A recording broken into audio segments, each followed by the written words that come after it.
Okay, fiscal focus time brought to you by InfoChoice, the choice of information on Australian consumer finance. Now, with the spring selling season well underway, we want to talk some more about the current state of the property market, and with someone that's deeply involved in property games, such as the director of Oz Property Professionals, Lloyd, who I'm pleased to say joins us now. G'day, Lloyd. Welcome to the Savings Tip Jar. Hi, Dom. Hi, Harrison. Great to be with you. Thanks, Lloyd, for joining us and sharing your thoughts on this episode. So, straight off the bat, what are some sort of unique insights that you have into the Australian property market at the moment as the director of a buyer's agency? Well, I guess what we're seeing at the moment is a shift essentially from what was a buyer's market back into a seller's market. So we've seen obviously high interest rates, throughout the year, but over the last 4 months, we've had, they've been put on hold, which has provided some positive sentiments for some potential decreases in rates coming next year, probably the back half of next year. But with people thinking like that, it's actually seen the market start to move forward, a little bit more excitement in the markets. And we've actually seen 3 or 4 months consecutive growth in some of the capitals such as Sydney and Brisbane. So that's been quite exciting there. And also coming into the spring selling season, well, we're starting to see some of the stock levels increase a bit, because that's obviously been a bit of an issue throughout most of the year, trying to get enough properties on the market to buy, essentially. But there's still some really good opportunities, particularly outside the capitals and some of the regional markets around the country, where we're still finding some really good opportunities to get into. And Lloyd, let's talk about some of the emerging trends you're currently seeing in real estate, and also perhaps any odd requests or common themes that are popping up from clients that perhaps might have taken you by surprise. I think some of the common themes at the moment are things like, positive cash flow, which is probably common amongst a lot of people, and it's actually something that I specialise in, but it's also getting much harder to get at the moment because of where interest rates are. However, moving step along from that, it's not just about getting positive cash flow, but it's people's requests to maybe get sort of some rooming accommodation. So rather than just buying a property that's got a high yield, but buying a property that you can actually rent it out room by room, or some short stay accommodation, some Airbnb. And funnily enough, I bought my own first Airbnb property just last year, which I've been renting out, and it's also been doubling as our own holiday home.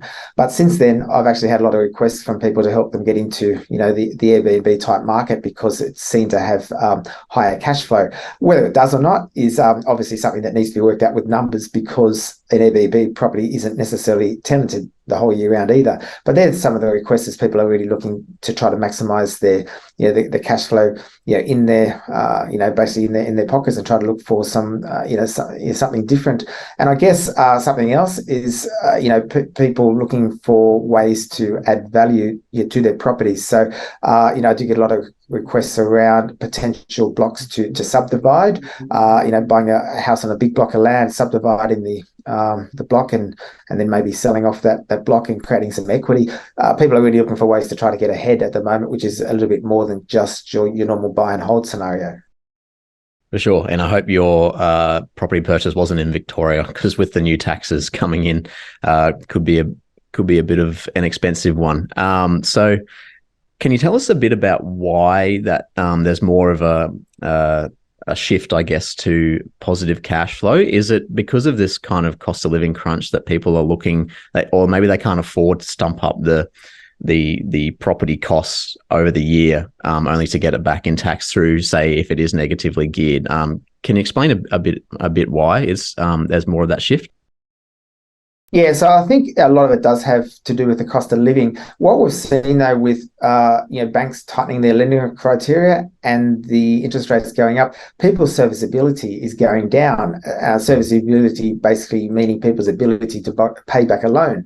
So with that going down, people's borrowing capacities are lower. People can afford to buy less of a property, essentially, and they don't really want to be then spending all their money on a property and then having it negatively geared. So they want to have a property that they feel they're still getting ahead with. And for a lot of people, that is something that's covering itself. Although generally people need to realise that it's really the capital growth that you get in a property that really creates the wealth over time. I think people don't really feel like they want to be negatively geared where they're just hoping for a bit of a tax outcome on the off chance that the property they buy is going to get a lot of growth, because there's a lot of reports in the media about what the markets are going to do. Is it going to crash? Am I going to get growth and all this? So I think people are sort of hedging their bets a bit and just trying to buy something that already has good cash flow. So even if it doesn't get great growth, they know that they're getting some money back in their pockets. But with the increased cost of living, petrol's getting more expensive and everything like that, people are still interested in investing and getting ahead, but they just don't want the property to be costing money, essentially. And Lloyd, what about what you're telling clients at the moment? Are you showing them any uncovered gems, areas in your patch, and also, what's going on in the regions? Are people moving back to the cities? I mean, we obviously saw so many people moving out to the regions during COVID, but are they starting to make their way back? Well, that's an interesting point, actually, Dom, because there's a big trend of people moving out to the regions, during COVID. Essentially, people thought they could have a good lifestyle there and they could work from home and everything. And then there is a trend of people moving back now because suddenly they realise that maybe living that country life isn't quite what they wanted and things like that. So, people are coming back, but there is still that trend of people moving to some of those regions because you can get more for your money. So getting a large block of land with a big house on it and getting it for a much cheaper price point than what you can get in the capital city, it is attracting people. And, people are moving to some of those regional countries that do, regional country towns that do have a bit going for them. Places such as Orange in the state's central west, or, Albury Wodonga. Take Queensland, for example. There's probably about 1,000 people moving a week to Queensland from the southern states. A lot of them are settling in Brisbane, but then people are also moving to other areas, whether that's Toowoomba, whether that's the sunny coast. Some people are moving to Bundaberg. People are also investing in some of these areas because they also have strong yields. So as an investor, getting back to that cash flow, people are looking at, not just buying an affordable property, but one that really covers themselves. So some of these markets, particularly in probably the Queensland markets and also the WA markets, do offer, really strong rental yields. So they're kind of some of the gems that we're talking about there. In terms of specific suburbs, well, that's obviously a secret that I can't divulge too much. For sure. Not giving up all your industry secrets on this podcast today. But what we'll sort of talk about now is there's been a sort of growing trend in 2023 that I've noticed of like green additions to the home. So that's like a Tesla solar battery or solar panels or double glazing or so on and so forth. And there's some cheaper loans out there if you want to make those additions to a property or buy one with those already in place. So is this a popular theme among your clients at the moment? And what do you advise clients who are wishing to invest in these options? Are they worth the money at present if they're just going to rent it out to a tenant who might not necessarily use those features? I think they potentially are worth the money. It's definitely something that you need to look at, but it's not just about whether a tenant uses those features, because they generally do, because, if you have a solar there, then you're essentially going to be saving some money on electricity. And it's actually the tenant that's paying for the electricity, rental property. It's not you as the landlord as such. I do think that as an investor, you need to be looking longer term. So it's not just about what that tenant's going to be doing, but it's about what the saleability of your property is in the future. So if you buy a property with the idea that you're going to have an exit strategy on that property in maybe 8 to 10 years' time and you want to sell it, then is it going to be more saleable if it's got all these sustainability products associated with it? And I think it will be. So I think that it's definitely worthwhile considering that. There's actually some new laws that have recently been brought into place in New South Wales where they have to have solar and stuff on new builds, which has actually increased the cost of new dwellings. It started from the 1st of October. They're already bringing those sort of things into place for new dwellings. So that's going to shift through to some some established dwellings and stuff as well. So it's definitely a way of the future. I don't personally advise everybody that they have to get that or anything like that, but if it comes up in conversation, we can certainly then talk about the pros and cons of that, essentially. But there's obviously a cost factor to installing them. For some people, they might want to look for properties that already have them in place and things. So it just comes down to that conversation. Mm. And Lloyd, you mentioned earlier that you're still seeing a lot of strong demand for Airbnb properties. Do you think with all the new restrictions which we're seeing on Airbnb properties, taxes, from different levels of government, are you gaining any sense of that demand softening a little bit for Airbnb investments? Potentially, that's definitely going to happen in Victoria, I think. At the moment, haven't really seen too much lessening of demand, but that's probably something that time needs to tell. So we'll see what pans out over the next 6 to 12 months or so. But I do think that a lot of people buying Airbnb properties, obviously buying for cash flow, but a lot of them are also looking at it as a long-term sort of wealth creation strategy. Some people buy it as a holiday home. So mine doubles as a holiday home and Airbnb. So I think for some people, if Airbnb doesn't work for them because it's got those additional taxes, they might still have those properties, but they might just rent them out as a long-term investment property. And that's part of the reason why some of these taxes are in place anyway, to provide more long-term accommodation for people, so you don't have these vacant properties. So it might be the case that we do have sort of tenants that can move into these properties for 12 months rather than them being rented out per night and things like that. But at this stage, there's not. I'm not seeing any sort of less demand. For sure, and kind of off the same. In the same sort of realm of talking points, like we've seen this year, particularly in Victoria, changing rental standards. So now in Victoria, you'll need to have fixed energy efficient heating in Victoria, and as well as just like everything else going on in the property investment sector at the moment. Will these changing rental standards factor into property investment? What are you seeing from clients? Are these new standards, are these new laws kind of playing on the minds a bit of potential property buyers?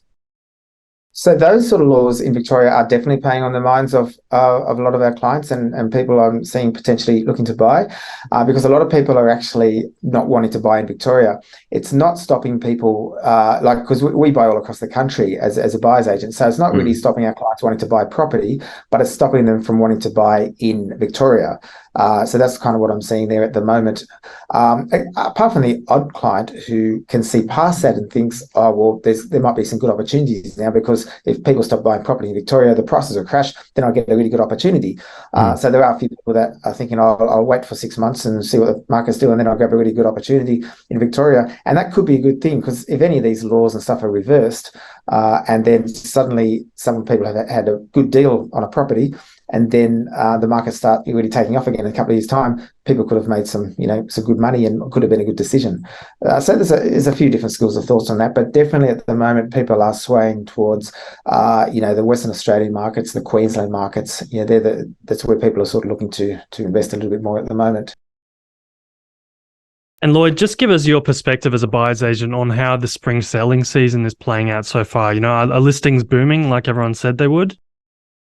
No, they're not really booming. They have improved. There has been more listings, but obviously every market's different. I mean, there's essentially 15,000 suburbs across Australia, so it's certainly not just one property market. But what's been really keeping prices up? I mean, it could have been Armageddon in a sense. The interest rates have gone up so much, but the prices we haven't really seen that property crash, because there's sort of so much still propping up property, and one of those things has been the fact that there's just been a lack of stock available. So there's still been competition to buy property. And coming into the spring season, there's been a few more listings come on as people start to get a little bit more confidence that they can get more for the property that they're going to sell. And it's generally thought that, if you're selling spring, selling summer, in the warmer months, you'll sell better. But as that's happened, we've also had, a few more buyers come on. So there hasn't been a massive change in anything at the moment. But certainly not massive new listings, and probably not as much as what we've seen in previous years. But there's been a bit of an increase. Like personally, I've noticed a bit of a kind of two speeds happening in the economy at the moment. So, consumer confidence is quite low, whereas property prices keep increasing, it seems like, off their lows in late last year. So it seems like if you've got a property and you're looking to sell, it could be a good time.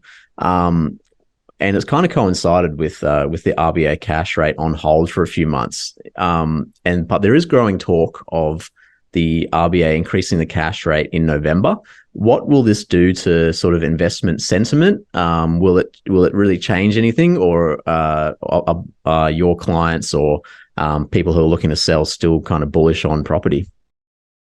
So yeah, it's a really interesting question, but I think with certainly with my clients, it just changes their strategy and where they might buy.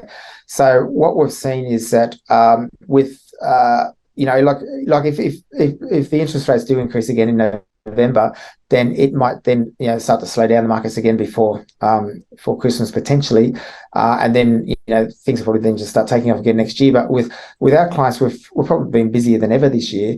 But it just means that people that might have been wanting to buy in a certain market have said, no, this doesn't work for me anymore. I need something that's positive cash flow. So we go to a different sort of market.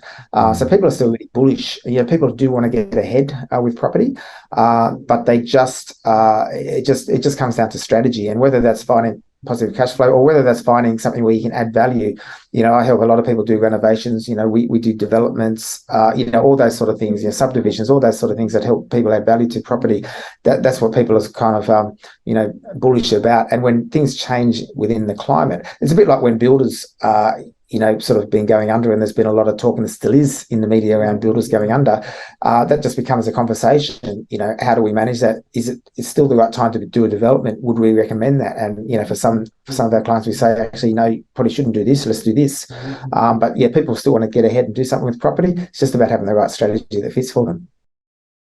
Yeah, absolutely. I think Australians are definitely always going to embrace property forevermore. So, Lloyd, Edge, really appreciate your time on the Savings Tip Jar. Thanks for your insights. Pleasure. Thanks, guys. Thanks, Lloyd.